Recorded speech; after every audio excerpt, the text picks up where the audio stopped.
Capítulo quinto. Se continúa y concluye la crítica de las distintas teorías acerca del alma, y se atiende extensamente a aquella según la cual el alma está constituida de elementos. Dos son, como acabamos de señalar, los absurdos en que desemboca la doctrina expuesta. Por un lado, viene a coincidir con la de quienes afirman que el alma es un cuerpo sutil. Por otro lado, cae en el absurdo peculiar de la doctrina de Demócrito, según la cual el movimiento es producido por el alma. En efecto, si el alma se encuentra en todo el cuerpo dotado de sensibilidad, y si además suponemos que el alma es un cuerpo, necesariamente habrá dos cuerpos en el mismo lugar. En cuanto a aquellos que dicen que es un número, o bien habrá múltiples puntos en un único punto, o bien todo cuerpo tendrá un alma suponiendo que ésta no sea un número diferente y distinto de los puntos que pertenecen al cuerpo.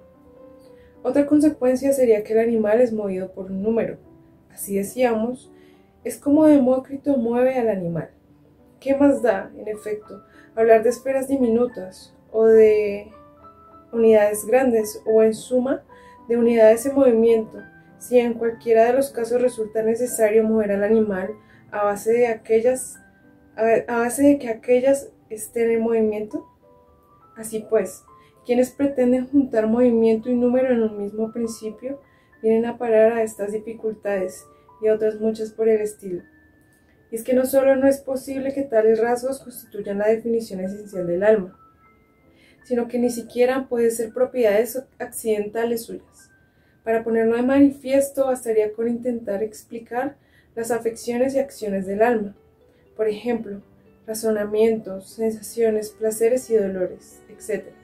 A partir de semejante definición, como ya dijimos más arriba, a partir de tales rasgos no resultaría fácil ni adivinarlas siquiera.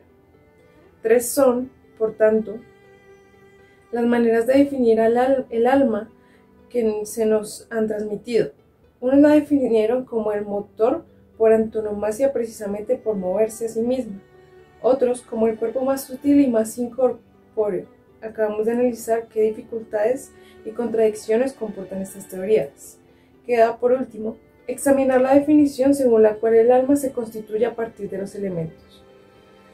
Sus autores afirman que ha de ser tal para que pueda percibir sensorialmente los entes y conocer cada uno de ellos, pero inevitablemente se encuentran abocados a múltiples consecuencias lógicamente insostenibles. Establecen, pues, que el alma conoce lo semejante con lo semejante, y afirman a continuación que el alma está constituida a partir de los elementos, como si con ello quedara garantizado que el alma se identifica con todas las cosas.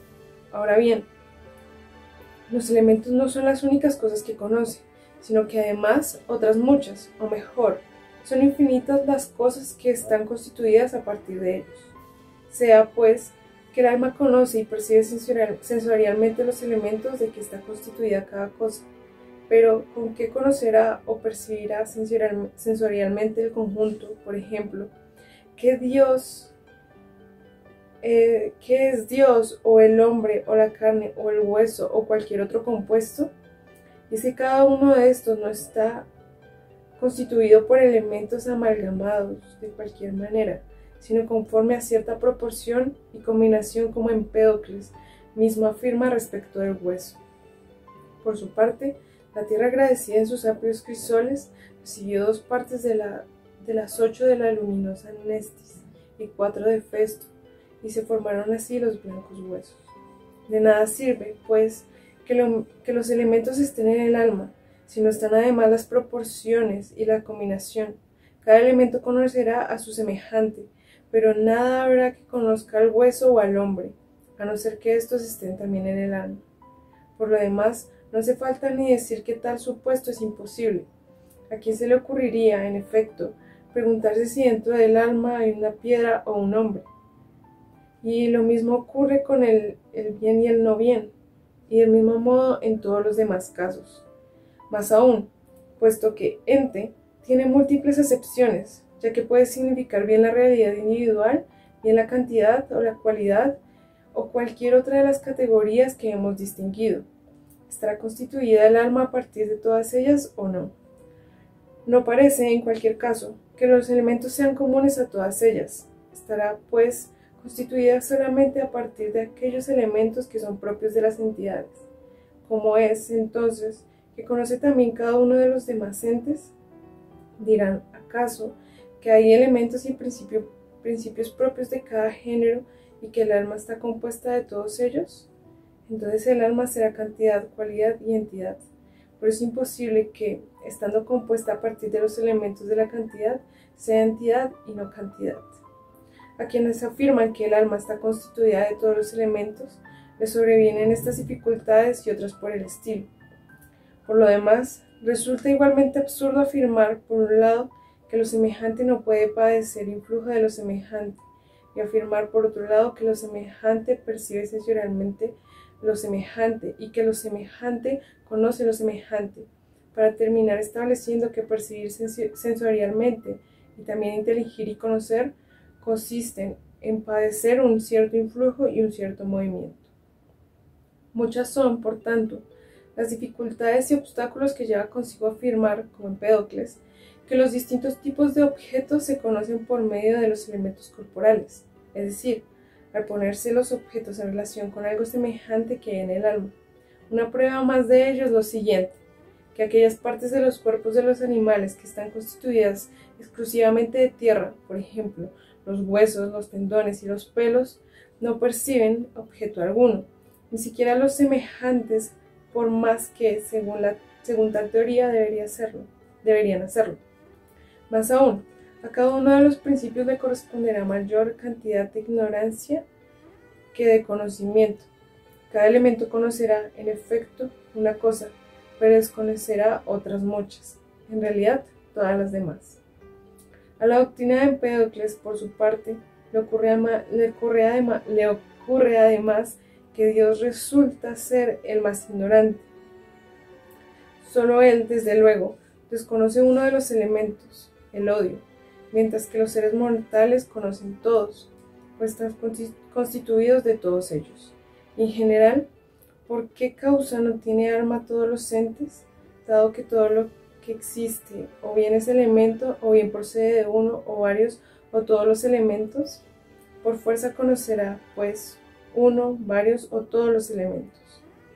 Cabría preguntarse también, ¿qué es lo que mantiene unidos los elementos del alma? Estos son, en efecto, a modo de materia, y por tanto, aquellos que los mantiene unidos, sea lo que sea, es de rango más elevado. Ahora bien, es imposible que haya nada mejor ni superior al alma, y más imposible aún que haya nada mejor o superior al intelecto. Es, desde luego, absolutamente razonable que éste sea lo primigenio y soberano por naturaleza. No obstante, estos autores afirman que los elementos son los entes primeros. Por otra parte, tampoco hablan de todas las clases de alma, ni cuantos afirman que está constituida a partir de los elementos, basándose en que conoce y percibe sensorialmente los entes, ni cuantos la definen como el motor por antonomasia. En efecto, no todos los seres dotados de sensibilidad son capaces, además, de producir movimiento. Es obvio, desde luego, que ciertos animales son inmóviles en cuanto al lugar, a pesar de que este es, a lo que parece, el único movimiento con que el alma mueve al animal. La misma objeción cabe hacer también a cuantos constituyen el intelecto y la facultad sensitiva a partir de los elementos. Pues es obvio que las plantas viven a pesar de que no participan ni del movimiento local ni de la sensación. Es igualmente obvio que muchos animales carecen de razonamiento. Y por más que se aceptaran estos extremos y se estableciera que el intelecto es una parte del alma, igualmente la facultad sensitiva, ni siquiera en tal supuesto se hablaría ni con universalidad acerca de toda clase de alma, ni en su totalidad acerca de cualquiera de ellas. Por lo demás, de esto mismo está quejada la doctrina contenida en los llamados poemas órficos, cuando en ellos se afirma que desde el universo exterior penetra el alma, al respirar, arrastrada por los vientos. Sin embargo, no es posible que suceda esto a las plantas ni tampoco a ciertos animales, puesto que no todos respiran. Por este detalle les pasó por alto a los autores de tal conjetura. Por otra parte, aun cuando resultara necesario constituir el alma a partir de los elementos, no sería en absoluto necesario hacerlo a partir de todos. Cualquiera de las partes de la contrariedad se basta para juzgarse a sí misma y a su opuesto. Conocemos, en efecto, por medio de la recta, no solo esta, sino también la curva, ya que la regla es juez para ambas. La curva, sin embargo, no juzga ni de sí misma ni de la recta. Otros hay además que afirman que el alma se halla mezclada con la totalidad del universo, de donde seguramente dedujo tales que todo está lleno de dioses. Pero esta afirmación encierra ciertas dificultades. En efecto, ¿por qué razón el alma no constituye un animal cuando está en el aire o en el fuego?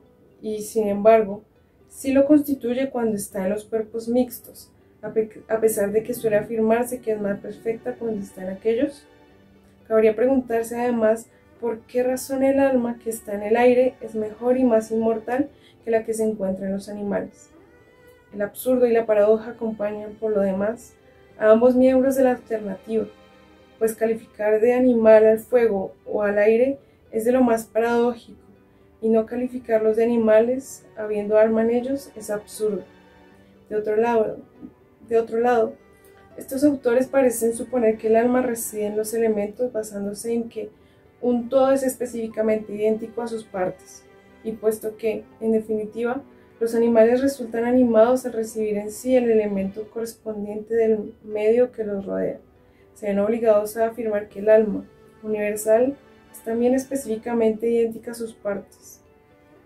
Ahora bien, si se supone que el aire extraído del ambiente al respirar es específicamente idéntico a este, mientras que el alma particular no es específicamente idéntica a la universal, ocurrirá evidentemente que en el aire se inspira, se encontrará una parte del alma pero no otra, con que necesariamente sucederá que o bien el alma es homogénea o bien no se halla en cualquier parte del todo. De lo dicho, pues, se desprende con evidencia que ni el conocer le corresponde al alma por estar constituida a partir de los elementos, ni resulta tampoco adecuado ni verdadero afirmar que se mueve. Ahora bien, puesto que conocer, percibir sensorialmente y opinar son del alma, e igualmente apetecer, querer y los deseos en general, puesto que además el movimiento local se da en los animales en virtud del alma, e igualmente el desarrollo, la madurez y el envejecimiento, cada una de estas actividades corresponde a la totalidad del alma, y por tanto, inteligimos y percibimos sensorialmente, nos movemos, hacemos y padecemos cada uno de estos procesos con toda ella, o, por el contrario, los distintos procesos corresponden a partes distintas del alma. El vivir se da solamente en una de estas partes, en muchas, en todas, o tiene incluso alguna otra causa. Hay quienes dicen que el alma es divisible, y que una parte intelige y otra apetece. ¿Qué es entonces lo que mantiene unida el alma, si es que es divisible? No, desde luego el cuerpo, más bien parece lo contrario, que el alma mantiene unido al cuerpo, puesto que al alejarse de ella, éste se disgrega y destruye. Así pues, si es un principio distinto a ella lo que mantiene unida, con mayor razón aún, habrá que considerar que tal principio es el alma, pero a su vez habría que preguntarse de nuevo si tal principio es uno o múltiple. Si es uno, ¿por qué no va a ser una también directamente el alma? Y si es divisible, una vez más el razonamiento irá en busca de aquello que lo mantiene unido, con lo cual tendremos un proceso al infinito. Cabría además preguntarse, en relación con las partes del alma, qué poder posee cada una de ellas respecto del cuerpo, ya que, si la totalidad del alma es la que mantiene unido a todo el cuerpo, conviene que, a su vez, cada una de ellas mantenga unida alguna parte del cuerpo. Esto, sin embargo, parece imposible. Es difícil incluso imaginar qué parte y cómo corresponde al intelecto mantenerla unida. De otro lado, salta a la vista que las plantas y entre los animales ciertos insectos viven aún después de haber sido divididos, como si los trozos poseyeran un alma idéntica específicamente, ya que no numéricamente.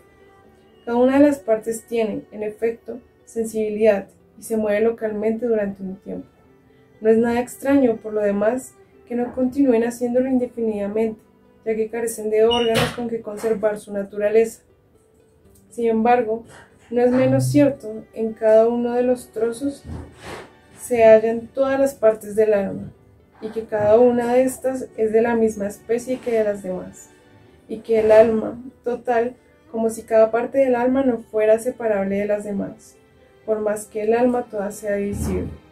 Parece, además, que el principio existente en las plantas es un cierto tipo de alma. Los animales y las plantas, desde luego, solamente tienen en común este principio que, además, se ha separado del principio sensitivo, si bien ningún ser posee sensibilidad a no ser que posea también aquel.